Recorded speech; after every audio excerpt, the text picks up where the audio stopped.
আজকে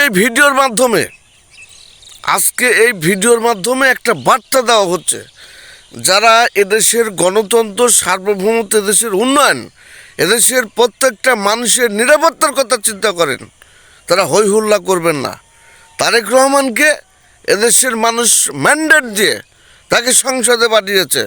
সুতরাং যারা বলেন যে তারেক রহমান ভারতের সাথে চুক্তি করে এসেছেন, ভারতের আপনার যে গোয়েন্দা সংস্থা রার সাথে কাজ করছেন, তারেক রহমান এদেশে টিকতে পারবে না, তারেক রহমান আবার লন্ডনে ফিরে যাবে, আমরা মনে করি তারা এদেশের মানুষ, এদেশের গণতন্ত্র, এদেশের সার্বভৌমত্ব, এদেশের প্রত্যেকটা মানুষের নিরাপত্তা নিয়ে ছেলেমেনে খেলতে চান। আমরা দেখছি তারেক রহমান আপনার শহীদ প্রেসিডেন্ট জিয়াউর রহমানের আদর্শকে ফুটিয়ে তোলার চেষ্টা করছেন। আমরা জানি যে তিনি দীর্ঘদিন দেশের বাইরে ছিলেন। বর্তমানে তার যে কথাবার্তার মধ্যে আমরা দেখছি যে সবসময় মানুষের কথা বলছেন, কাজের কথা বলছেন। তো সুতরাং আমরা মনে করি তারেক রহমান যদি এদেশের মানুষের ভালোবাসা পায়, আমরা মনে করি এই তারেক রহমানের, আমরা জিয়াউর রহমানের যে আদর্শ, সেটি অবশ্যই এই বাংলাদেশে বাস্তবায়িত হবে। এবং বাংলাদেশের যে জাতীয়তাবাদ প্রতিষ্ঠা করতে চেয়েছিলেন জিয়াউর রহমান, এই তারেক রহমানের হাত ধরেই হবে। আপনারা আজকে লিখে রাখেন। আরেকটি বিষয় হচ্ছে, যারা বিরোধী দলে রয়েছেন তারা অবশ্যই বিরোধিতা করতে পারেন, কিন্তু যেটা দেশের স্বার্থে, জনগণের স্বার্থে, আপনারা বর্তমানে যে জুলাই সনদের কথা বলছেন, আমরা মনে করি তারেক রহমানকে অবশ্যই অনুরোধ জানানো হচ্ছে ভিডিওর মাধ্যমে।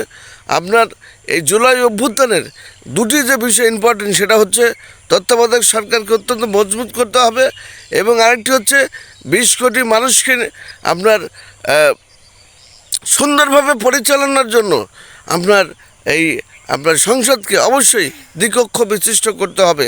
আমরা যদি মনে করি যে তারেক রহমান এই দুটি শর্তকে প্রাধান্য দেয় এবং বাস্তবায়নের দিকে ধাবিত হয়, আমরা মনে করি বিরোধী দল অবশ্যই শান্ত হবে এবং দেশের মানুষ অবশ্যই তারেক রহমানকে ভালোবেসে আগামী হয়তো আবার যে নির্বাচন হবে, সেই নির্বাচনে দেশের মানুষ, জনগণ অবশ্যই তারেক রহমানকে ম্যান্ডেট দেবে। আর বর্তমান সরকারের বিরুদ্ধে যারা বিরুদ্ধে যারা চক্রান্ত করছেন বিভিন্ন সনদ নিয়ে, বিভিন্ন সংবিধান নিয়ে, আমরা মনে করি তারা এদেশের সার্বভৌমত্ব, এদেশের নিরাপত্তা, এদেশের ভূখণ্ড নিয়ে ছিনিমিনি খেলছেন। সুতরাং আমার এই ভিডিওর মাধ্যমে আমি এটাই বলতে চাই, সেটা হচ্ছে যে তারেক রহমানের কথাবার্তাগুলো প্রত্যেকটা কার্যকরী কথাবার্তা। আমরা মনে করি দেশের মানুষ তাকে সমর্থন করেছে, এবং এই যে 5 বছর তিনি দায়িত্ব পেয়েছেন, এই 5 বছর পরিচালনার জন্য এদেশের মানুষ তাদের পেছনে রয়েছেন।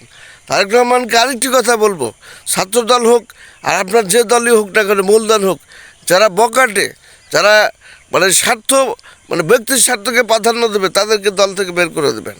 দেশের মানুষ আপনার পাশে আছে, থাকবে, এবং আগামী 5 বছর খুব সুন্দরভাবে আপনাকে পাহারা দেবে। সবাই ভালো থাকবেন। আল্লাহ হাফেজ।